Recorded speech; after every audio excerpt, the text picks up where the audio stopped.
The seating chart put her next to the kitchen door, 3 tables from the family she was named after. It was meant as a message. He read it exactly as intended, and sat down beside her anyway. Newport in August belonged, by long and largely unwritten agreement, to a particular kind of family, the kind whose cottages ran to 40 rooms, and whose fortunes ran back 3 or 4 generations, old enough that nobody at the season's grander tables troubled to mention where the money had originally come from, because everyone had long since agreed it was vulgar to remember. The Ashcroft cottage, called Marlowe House by a grandfather with more sentiment than imagination, sat on the cliff walk among a dozen others just like it, and had hosted, across 3 generations, some of the season's more talked-about evenings, though the evening this story concerns itself with would be remembered, in the end, for reasons considerably less flattering to its hostess than she'd intended. This is the story of how a poor relation, seated by the kitchen door, found, in the one guest the whole room had agreed to shun, someone who understood exactly what that particular seat felt like, and how the hostess who arranged it discovered, before the season closed, precisely how little a great house's front door means once the man who bought the mortgage on it decides who gets invited through it. It begins with a seating chart, and a woman who had spent considerable care making certain everyone in that dining room understood, without a single word needing to be said aloud, exactly where Charlotte Vane belonged. Charlotte's family had once, 2 generations back, stood close enough to the center of the Ashcroft line that a daughter of the house, a celebrated beauty named Charlotte Ashcroft, whose portrait still hung in Marlowe House's front hall, largely ignored by a family that preferred not to dwell on the branch that had grown from her, had married a promising young merchant named Vane, in a match everyone at the time considered a fine one. It stopped being considered fine within a decade, when a series of poor investments and a fire that took the Vane family's own modest shipping interests reduced that branch of the family to precisely the sort of relations the Ashcrofts remembered at Christmas and forgot the rest of the year. Charlotte had been named for her great-grandmother deliberately, by a mother who'd hoped, not unreasonably, that the name might open doors the family's remaining fortune no longer could. It had, in the strictest sense, opened exactly 1 door a year, the annual invitation to whichever Newport gathering Charlotte's aunt considered essential enough to beg for on the family's behalf, and had otherwise proven, across Charlotte's 23 years, considerably less useful than her mother had hoped.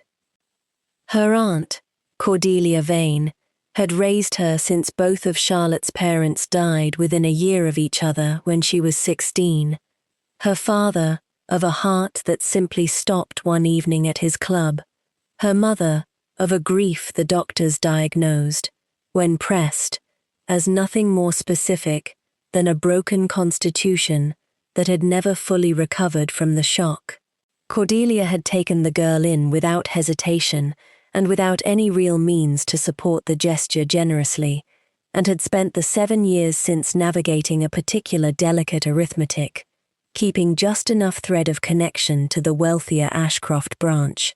A Christmas visit here, a summer invitation there, a carefully worded letter reminding the family of an old kindness owed, to ensure that Charlotte's name still appeared, however far down the list, on the invitations that mattered. "We are guests in that house, Charlotte, not family," Cordelia told her, every season, before every gathering, in the particular flat, rehearsed tone of a woman repeating a lesson she'd needed to learn the hard way herself. "You'll smile. You'll thank Vivian for the invitation, as though it cost her something to extend, and you'll not, under any circumstance, give that family a single reason to decide we're more trouble than the connection is worth. We've very little else left to trade on, but their goodwill, and goodwill, once spent, doesn't refill itself the way you'd wish it did. Charlotte had asked her aunt, once, at 15, and still raw from her parents' deaths, why they bothered at all, why they didn't simply let the thin thread snap and build some smaller, plainer life, free of a family that had never once, in Charlotte's own memory, treated the connection as anything but an obligation, grudgingly honored. Cordelia had considered the question longer than Charlotte expected before answering it, because a plainer life still needs bread on the table, and a name still opens doors a poor woman's own hands can't, Cordelia said. I'll not pretend to you that pride's worth more than survival, Charlotte, because I learned that lesson rather harder than I'd wish on you. But I'll tell you the other half of it too, since you're old enough now to hear it plainly.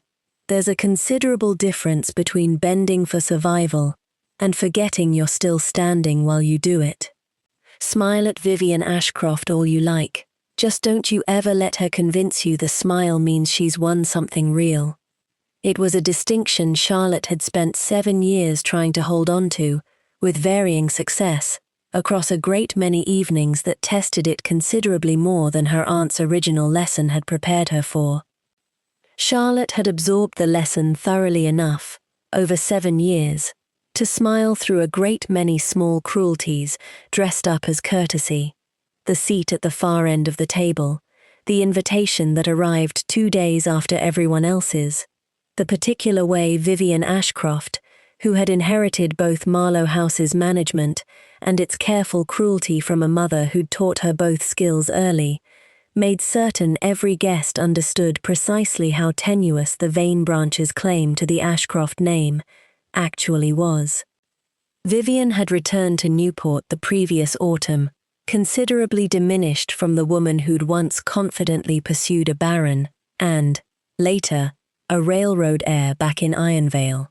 Engagements that had each, in their turn, and for reasons Vivian preferred not discussed in polite company, come to nothing, and had thrown herself, in the months since, into rebuilding at Marlowe House, the particular unquestioned authority she'd lost twice over, in a single difficult year. What almost no one at her table that August evening yet knew, though Vivian herself was keenly, exhaustingly aware of it every single day, was that Marlowe House's continued grandeur rested on a foundation considerably less solid than its cliff-walk address suggested. Her own father. In the years since Vivian's failed, Ironvale engagements had cost the family whatever fresh alliance might have shored up their finances, had quietly mortgaged the house itself to a Boston bank, twice, to cover debts the family's remaining income could no longer comfortably service. Vivian needed, that particular August, a fortune considerably larger than her own family's remaining resources could provide, and she needed it before the mortgage's terms tightened further than her father's careful letters to the bank could keep quietly managed. She had spent the spring identifying, with the same cold arithmetic she'd once applied to a baron and a railroad heir, the season's most promising candidate for exactly that purpose. A copper baron, new enough to Newport society that he hadn't yet learned which families to avoid, and wealthy enough, by every account Vivian had carefully gathered, to solve her family's difficulty several times over. Marcus Hale had struck his claim in the Montana Territory 11 years earlier, after 4 years working other men's mines for wages that barely kept him fed, and had built, in the decade since, a refining operation that now ranked among the largest independent copper concerns west of the Mississippi, a fortune substantial enough that Newport's oldest families found themselves, against every instinct their upbringing had trained into them, obliged to invite him to their tables, regardless of how plainly they'd have preferred not to. They did not, however, trouble themselves to make him welcome once he arrived. Marcus had attended perhaps a dozen Newport gatherings across 2 summers, and had learned, in that time, to recognize the particular quality of a room's attention when it settled on him. Men measuring his fortune in the careful, appraising manner of buyers inspecting livestock, women asking, within the first 3 minutes of any introduction, some variation of what a man in his position was actually worth, as though the question were simply good manners, rather than the crude thing it plainly was. He had grown, across 2 summers of this particular treatment, considerably more comfortable in the company of Newport's servants, who at least addressed him plainly, without the particular performed fascination the guests reserved for a fortune they intended to court, than in the company of the guests themselves. Vivian's invitation to that August dinner had arrived with a warmth calculated down to the precise degree, and Marcus had accepted it, as he'd accepted a dozen similar invitations before it, with no particular expectation that the evening would prove different from the others. Charlotte's seat, when the guests were shown to the table, sat at the room's furthest corner, 3 places from the kitchen door and 3 tables, in a room arranged, as Vivian's grander dinners always were, across several linked tables, meant to suggest an intimacy the guest list's actual size didn't permit. From the head table, where the Ashcroft family and its most favored guests were seated, it was not an accident. Vivian had arranged the chart herself, 3 days earlier, with the particular careful attention she brought to any decision meant to communicate status without ever requiring her to say the unkind thing aloud, and had placed Charlotte precisely where she intended every guest at that dinner to understand, without a single word needing to be exchanged on the subject, exactly how far the vain branch had fallen from the name it carried. Marcus Hale's own place card, by contrast, had been set at the head table itself, in the seat directly beside Vivian's own, the clearest possible signal, to anyone at that dinner, fluent in the particular language of Newport seating charts, of precisely which guest their hostess intended to secure that season. He read the chart once, standing at the entrance to the dining room with the rest of the arriving guests, and understood, with the particular flat clarity of a man who'd once stood on the other side of exactly this kind of arrangement, precisely what message the seating had been built to send, not simply to Charlotte Vane, whoever she was, but to every guest in that room who might otherwise have considered treating her as anything other than an afterthought. He crossed the room and took the empty seat beside her instead. "I believe you've been placed rather nearer the kitchen door than the head table intended for its actual guests," he said, by way of introduction, settling into a chair that had, until that moment, sat entirely empty beside her, a seat Charlotte had understood, watching the rest of the room fill around her, was likely to remain that way for the whole of the evening. "I've been placed exactly where I was meant to be placed, Mr. Hale," Charlotte said, recognizing him from the murmured introductions that had traveled through the room ahead of him. "I'd not trouble yourself moving on my account. Mrs. Ashcroft has gone to some considerable care with this particular chart, and I understand she's not a woman who enjoys having her care undone." "I've gone to some considerable care myself, over 2 summers of these dinners, learning which guests are worth sitting beside," Marcus said, "and I find I'd rather sit with the one person in this room who hasn't yet asked me what I'm worth, than with the 12 who'd ask it before the soup course, given the chance." Charlotte studied him a long moment, recognizing in his plain, unhurried directness something she'd encountered rarely enough at these gatherings to find genuinely disarming. "I confess I hadn't thought to ask," she said.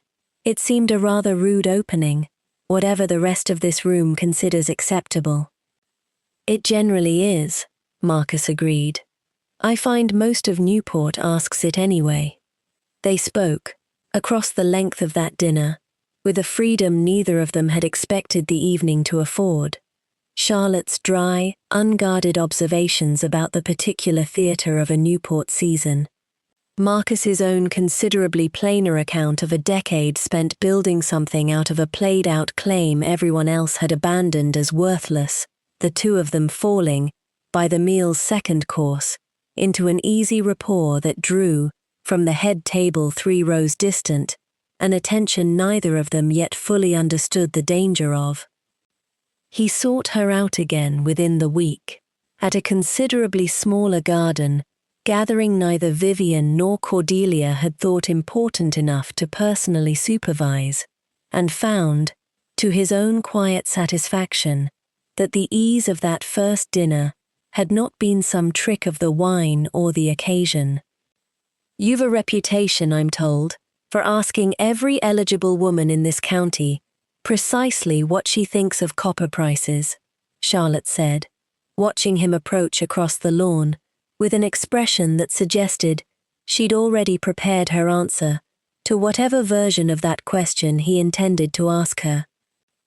"I've never once asked a woman what she thinks of copper prices," Marcus said. "I have, on occasion, asked what she thinks of Newport itself, and found the answers rather more revealing than any figure a mining report could offer me." "And what does Newport reveal, in your considerable experience of asking?" "That most of it would rather discuss my fortune than my company," Marcus said, "and that you're the first person in 2 summers who's asked after neither." "I've simply not gotten round to it yet," Charlotte said, with the particular dry precision that had first caught his attention. "Give me another course or 2, Mr. Hale, and I expect I'll manage to disappoint you same as the rest." She did not, across 3 further visits that August, ever manage it, and Marcus found himself, by the 3rd, considerably less interested in disguising how deliberately he'd begun arranging his own social calendar around wherever Charlotte Vane happened to be attending. Vivian watched the exchange across the length of that dinner with a composure that cost her considerably more effort than her guests could see, and understood, well before the meal concluded, that the seating chart she'd arranged with such careful precision had produced precisely the opposite of its intended effect. She did not confront Charlotte directly that evening.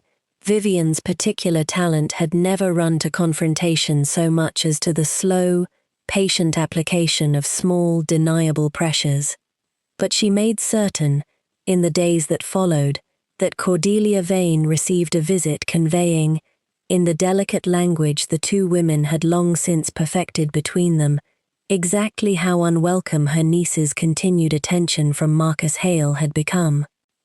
"I've noticed Charlotte's been rather friendly with Mr. Hale," Vivian told Cordelia, over tea in Marlowe House's smaller parlour, her tone pitched precisely between concern and warning.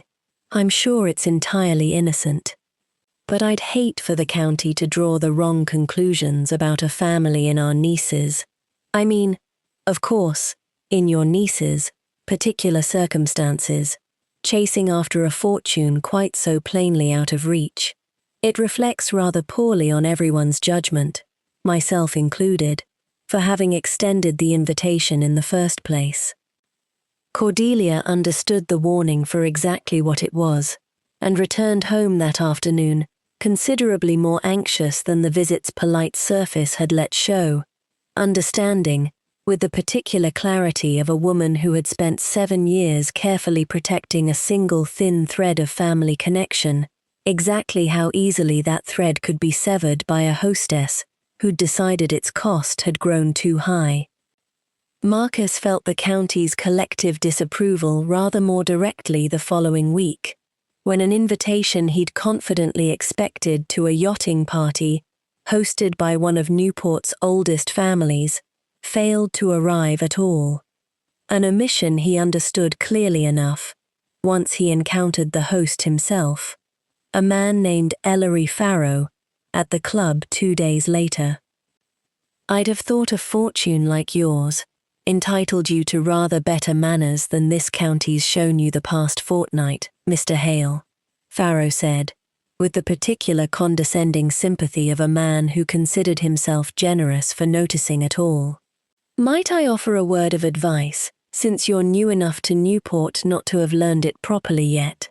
A man in your position does himself no favors courting a girl with no fortune and less standing, when half the eligible daughters in this county would gladly overlook where your money came from, provided you showed the sense to pursue one of them instead.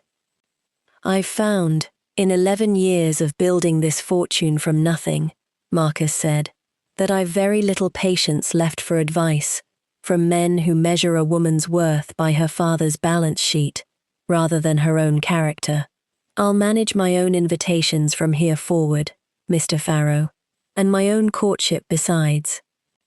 He did not receive an invitation to that yacht club again for the remainder of the season, a consequence he found, turning the matter over afterward, considerably easier to accept than he'd have predicted a decade earlier, back when a Newport household's good opinion had still meant something to a young man, serving their dinners rather than declining their invitations.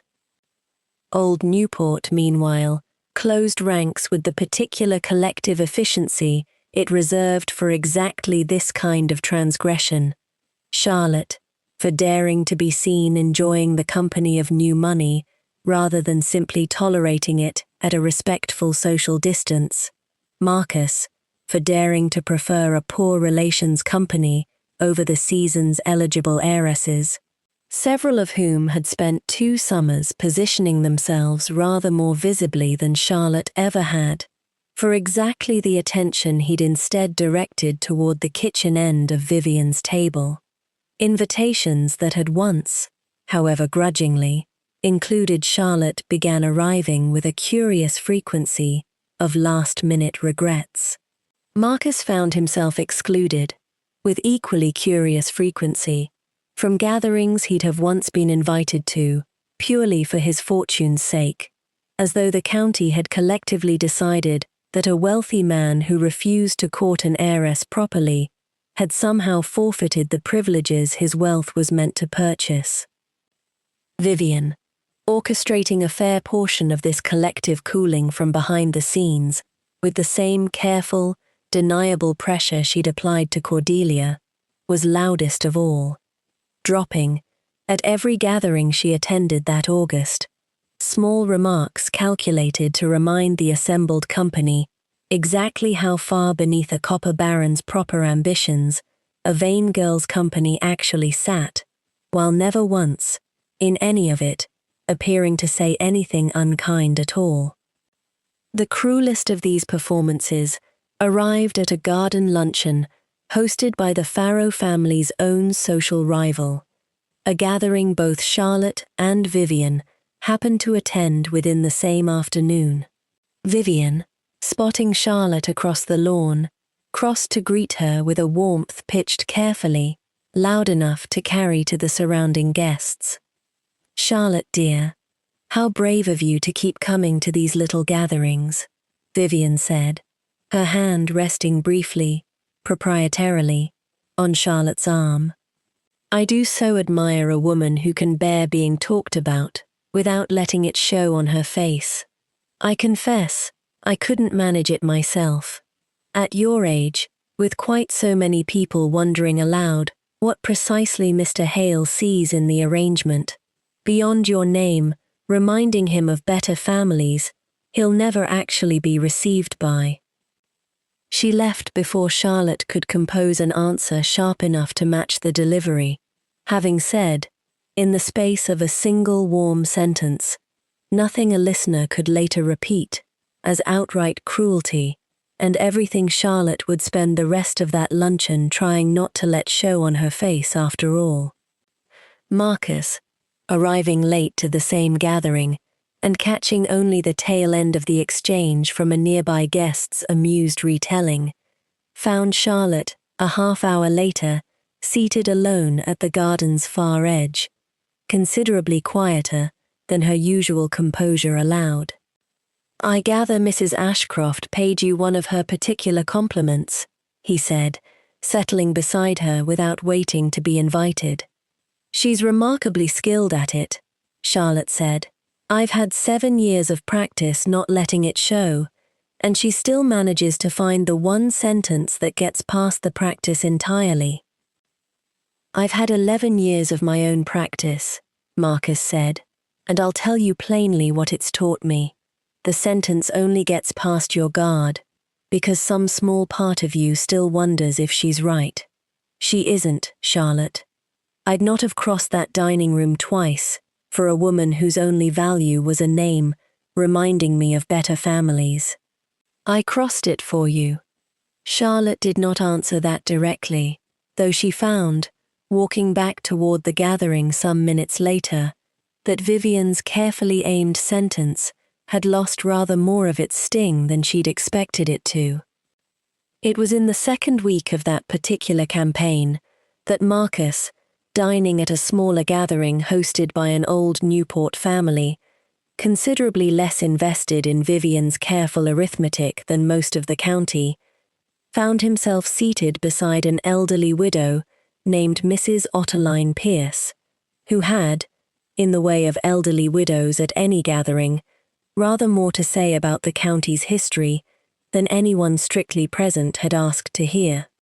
"Vain," Mrs. Pierce repeated, when Marcus mentioned, in passing, the young woman he'd met at the Ashcroft dinner. There was a vain girl at Amelia Farrow's garden party, oh, this would be 3 summers past now, who caused quite a stir, though not the kind Vivian Ashcroft generally arranges. A young footman spilled a full tray directly across Vivian's gown, entirely by accident, poor terrified boy, and Vivian tore into him in front of the whole party as though he'd done it deliberately to ruin her, threatened to have him dismissed without a reference, on the spot, in front of 40 guests. And this vain girl, Charlotte, I believe, walked straight across that garden, in front of everyone, and told Vivian Ashcroft to her face that a torn stocking mattered rather less than a man's whole livelihood, and that she'd not stand by and watch a servant ruined over an accident. Vivian never forgave her for it, I understand, though she's had the good sense not to say so directly in the years since. Marcus set down his glass rather more carefully than the gesture required, something working through him that had nothing to do with the wine at all. "Do you recall the footman's name, by any chance?" he asked, in a tone he worked hard to keep from betraying quite how much the question mattered to him. Mrs. Pierce did not recall, but the detail scarcely mattered by then.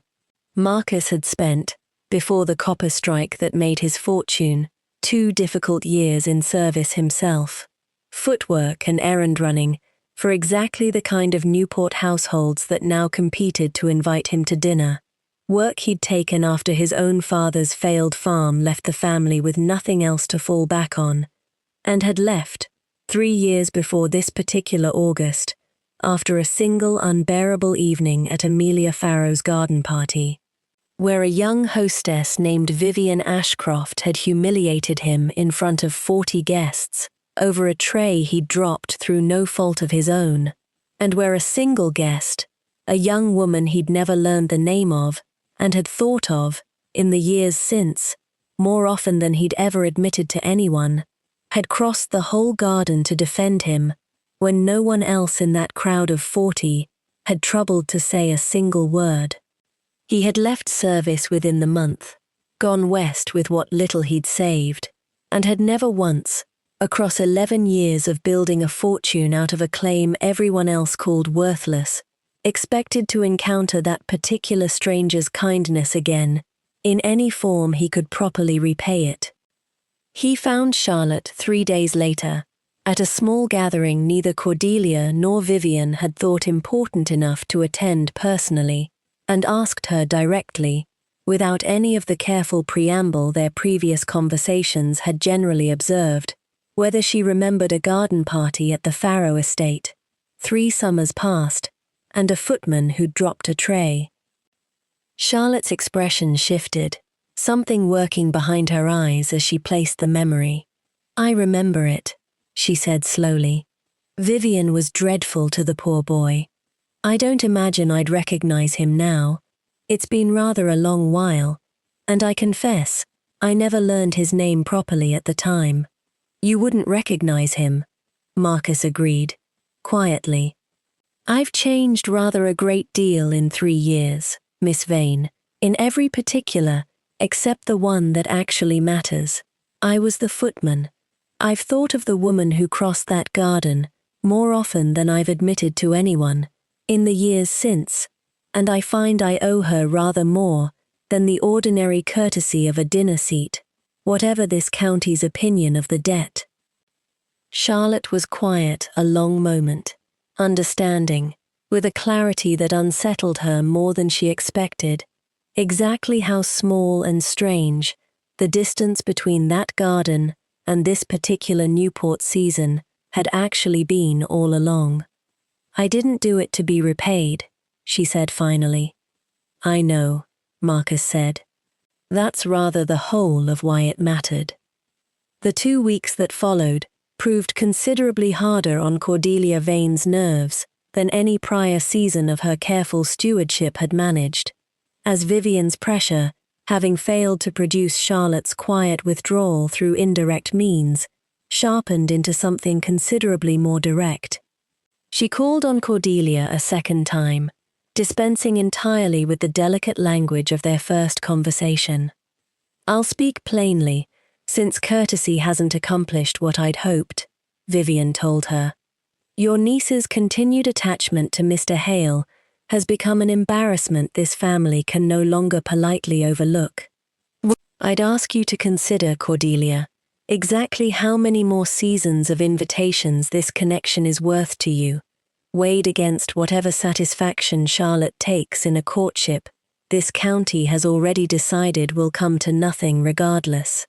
I'd hate to see the Vane name lose its last thread to this family entirely, over a fortune your niece was never going to be permitted to keep in any case." Cordelia returned home that evening and delivered, to a niece she loved genuinely and had spent 7 years trying to protect within the narrow means available to her, an ultimatum she hated herself for delivering, even as the words left her mouth. "You'll end it, Charlotte," she said. "Whatever it's become between you and Mr. Hale, you'll end it before it costs us the last connection we have left in this county. I've spent 7 years keeping the smallest thread of standing for your sake, and I'll not watch you unravel it over a man this whole county has already decided you'll never be permitted to keep." "You told me once," Charlotte said, quietly, "there was a difference between bending for survival and forgetting you're still standing while you do it. I've bent for 7 years, Aunt Cordelia. I've smiled at every slight Vivian Ashcroft ever aimed at me and thanked her for the invitation that let her aim it. I'll bend once more, if you ask it of me plainly, but I'd ask you to be certain, before I do, that this is survival we're protecting, and not simply the last thin comfort of a name that's never once given either of us anything but the privilege of being reminded how little we actually belong to it." Cordelia was quiet a long moment, the particular stillness of a woman confronting, in her niece's own words, a distinction she had taught so thoroughly she'd nearly forgotten to apply it to her own fear. "I don't know any longer," she admitted finally, more honestly than she'd intended. "I've protected that thread so long, I've forgotten to ask myself what it was actually worth protecting. I'll not pretend to you I've an easy answer tonight, Charlotte. I've only ever known how to be afraid of losing what little we have left." Charlotte held her composure through the remainder of that conversation, but alone in her room afterward, exhausted by weeks of being tolerated rather than genuinely wanted by anyone but the one man Newport had decided she couldn't have. The bold words she'd offered her aunt began to feel considerably harder to stand behind than they had in the moment she'd spoken them. She turned the question over long past midnight, arriving, somewhere in the small hours, at a conclusion that felt considerably more like defeat than the wisdom she'd tried to claim earlier. That her aunt had sacrificed 7 years of careful, humiliating effort to keep a single thread of family connection alive, and that ending things with Marcus, quietly, before Vivian's displeasure could sever that thread entirely, might be the only genuinely useful thing Charlotte had ever done to repay it. "I'll speak to him," she told herself, rehearsing the words she intended to deliver by morning, and very nearly meant, in that exhausted hour, exactly what they seemed to promise. She did not, in the end, have the chance to deliver the ending she'd resigned herself to. Marcus arrived at Cordelia's modest cottage the following morning, before Charlotte had found the words she'd been rehearsing all night, with news that reordered, within a single conversation, everything the past 2 weeks had cost either of them.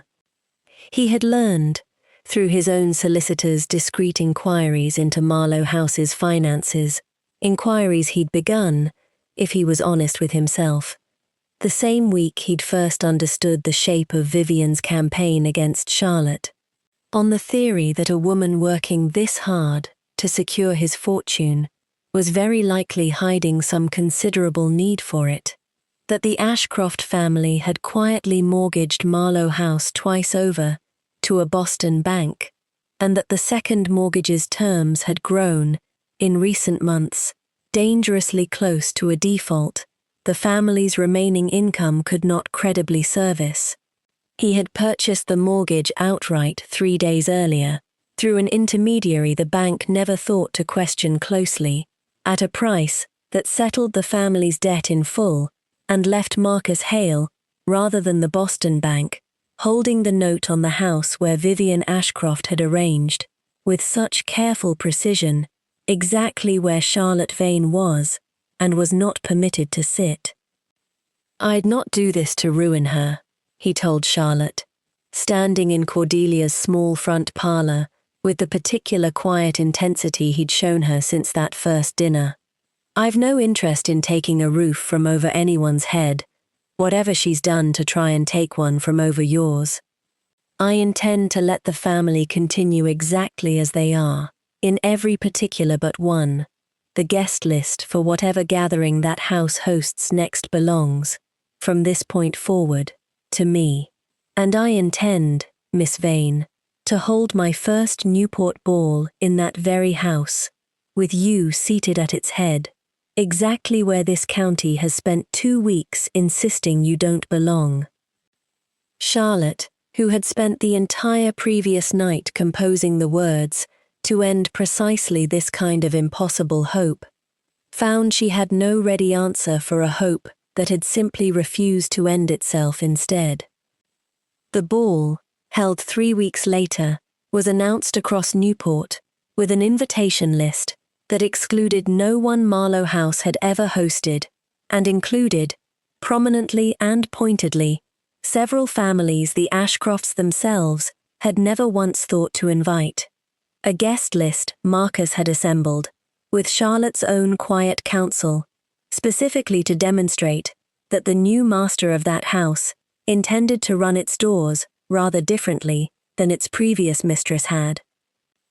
Vivian Ashcroft, informed by her own father's mortified letter that the house she'd grown up believing, permanently secured to the family name, now belonged, in every legal particular that mattered, to the copper baron she'd spent a season failing to secure for herself, arrived at her own family's former front door on the evening of that ball, and found, for the first time in her considerable life, that her name did not appear on the guest list at all. She stood in the doorway a long moment, in a gown chosen for an evening she'd assumed would still be hers to command, watching through the open door as Charlotte Vane, dressed simply, seated at the head of a table that had once excluded her by 3 full rooms, presided over a Marlowe House ball with a composure that made plain, to every guest still capable of noticing, exactly how completely the county's arithmetic had reversed itself. Beatrice Kane, who had travelled down from the county seat for the occasion, at Marcus's own particular invitation, having heard enough of the Ashcroft family's history from her nephew's own difficult dealings with Vivian, to take genuine, unhurried satisfaction in witnessing its latest chapter, found Vivian still standing in that doorway some minutes later, and did not trouble herself to soften the observation she'd apparently been saving for exactly this occasion. "I gave you one season, Vivian, when you first arrived in Ironvale, to see whether you'd learn the difference between ambition and cruelty," Beatrice said, with the particular unhurried directness of a woman who had watched this family's particular talent fail spectacularly enough times, across enough counties, to have entirely lost patience with extending it further credit. "I confess I'd hoped, watching you try your hand at Newport instead, that a fresh county might teach you what Ironvale couldn't. I find I was wrong to hope it. The season's up, my dear, in every sense of the word, and I don't imagine this particular county has any more patience left to extend you than the last one did." Vivian left the doorway of Marlowe House without another word, understanding, with a clarity that would follow her considerably further than that particular evening, exactly how thoroughly a name built on careful, patient cruelty could unravel once the people it had been built to manage simply stopped agreeing to be managed by it. Vivian did not remain in Newport long enough to witness the season's remaining gatherings. Her father, informed by his own solicitor that the mortgage's transfer left the family with neither the house nor any further leverage to negotiate its terms, retreated to a considerably smaller property 2 counties distant within the month, and Vivian, offered the choice of following him into that diminished life or attempting some fresh reinvention in a county that hadn't yet heard the full account of what had happened at Marlowe House, chose, characteristically, to consider her remaining options rather than accept the first one outright. Cordelia Vane, for her part, found herself invited to Marlowe House considerably more often in the months following the ball than in the whole of the preceding 7 years combined. Invitations that arrived, this time, without the careful, humiliating arithmetic she'd spent a decade managing, and that she accepted, on more than one occasion, purely for the pleasure of sitting in a parlour she'd once entered only through a side door reserved for family too poor to use the front. "I'll confess," she told Charlotte, some weeks after the wedding announcement, "I spent 7 years teaching you to bend without breaking, and I never once imagined the bending would end with you owning the whole house I was bending toward. I'm not certain which lesson to be prouder of having taught you." "Both, I should think," Charlotte said.